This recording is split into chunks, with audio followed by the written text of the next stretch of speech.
Yes, get ready for the dictation containing 400 words at the speed of 100 words per minute. Let's start. 3, 2, 1, start. Since they represent the village people and they have the resources and the powers to raise the necessary resources from the rural areas, the panchayats, it is felt, are the competent authorities to deal with the problem of rural industrialization.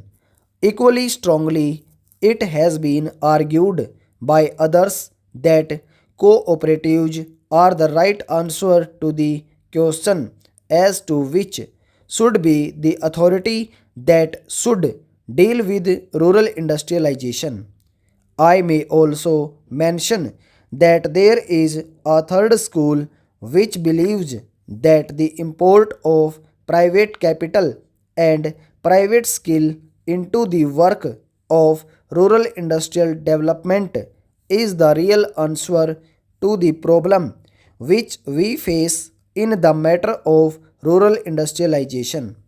Here again, some authoritative determination of the policy has become necessary because, in the absence of such a policy, ad hoc decisions are taken which sometimes cancel each other, and therefore the rapid progress which we hope and wish for in rural industrialization becomes impossible.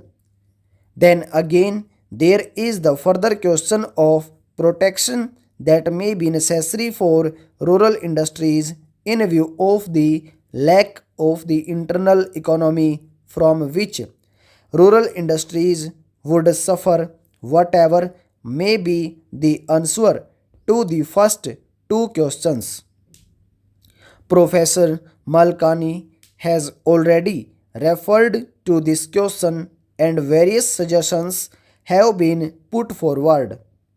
But all these suggestions require some detailed consideration as there are a large number of difficulties in implementing any one of these suggestions.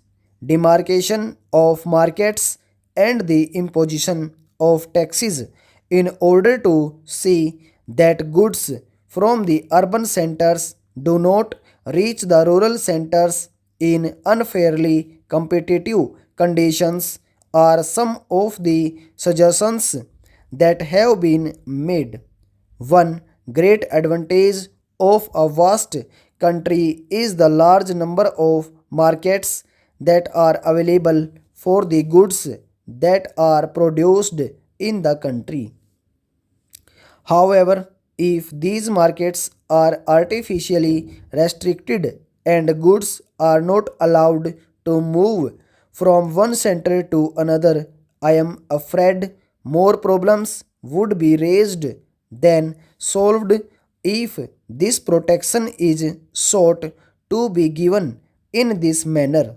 Yet, protection has to be given to the rural industries if these rural industries are to develop. Therefore, serious and competent thinking is necessary in this connection, and again, time is running fast. Therefore, it is desirable that we should have some authority which could examine the various issues involved and determine the policy with regard to this matter also. Stop over.